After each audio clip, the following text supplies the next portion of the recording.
সভ্যতার প্রতি আলোচনা আরেকবার করতে চলে এলাম। সেটা হচ্ছে যে এর একটা অন্য এক্সট্র্যাক্ট। পরাণে স্পর্শিতে চাই ছিড়িয়া বন্ধন, অনন্ত এ জগতের হৃদয় স্পন্দন। উদ্ধৃত অংশটি কার লেখা, কোন কবিতা থেকে সংগৃহীত? বক্তা কেন এই কথা বলেছেন? হৃদয় স্পন্দন বলতে বক্তা কী বোঝাতে চেয়েছেন? বক্তা কিসের বন্ধন ছিঁড়তে চান? এ জগৎ অনন্ত কেন? উদ্ধৃত অংশটি কবিগুরু রবীন্দ্রনাথ ঠাকুরের লেখা সভ্যতার প্রতি কবিতা থেকে নেওয়া। আলোচ্য অংশে বক্তা অর্থাৎ কবি রবীন্দ্রনাথ ঠাকুর আধুনিক সভ্যতার পরাধীন জীবনকে প্রত্যক্ষ করেছেন।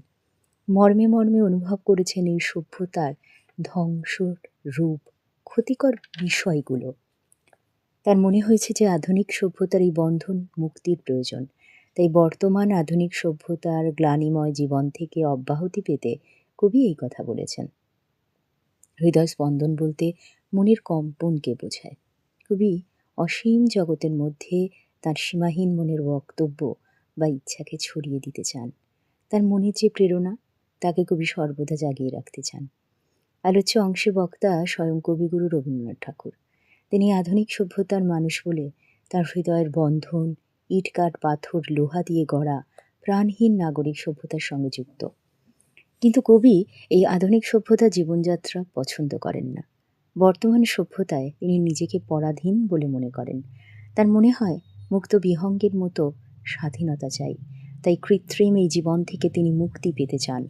কবির মতে মুক্তি তাকে এনে দেবে স্বাধীনতার আস্বাদ, মুক্তির আস্বাদ।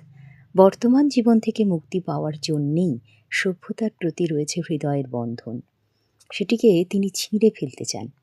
অনন্ত এই কথাটার মধ্যে যে শেষ নেই, যার অসীম, এটা বোঝানো। এই জগৎ বা ব্রহ্মাণ্ড সত্যিই অসীম। এখানে রয়েছে নানা দেশ, মহাদেশ, উপমহাদেশ, সাগর, নদী, পাহাড়, পর্বত, হ্রদ ইত্যাদি।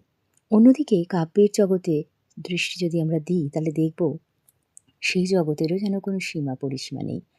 যার যা প্রতিভা তাকেই সেখানে বিকশিত হওয়ার একটা সুযোগ দেওয়া হয়। তিনি যত পারেন তত সাহিত্য রচনা করতে পারেন, এমনই যেন সাহিত্যের আধার। এই রচনাতে এ জগৎ অনন্ত কেন সেটা বললাম আমি। আর অনন্ত জগতের হৃদস্পন্দনটাই বা কোথায় পাওয়া যায়? পরাণে কি স্পর্শ থাকতে পারে? কেন বন্ধন ছেঁড়া উচিত? এই আলোচনা পর্বটা আজকে ছিল। তাহলে আজকের আলোচনা এখানেই শেষ করলাম। সবাই খুব ভালো থেকো। ধন্যবাদ।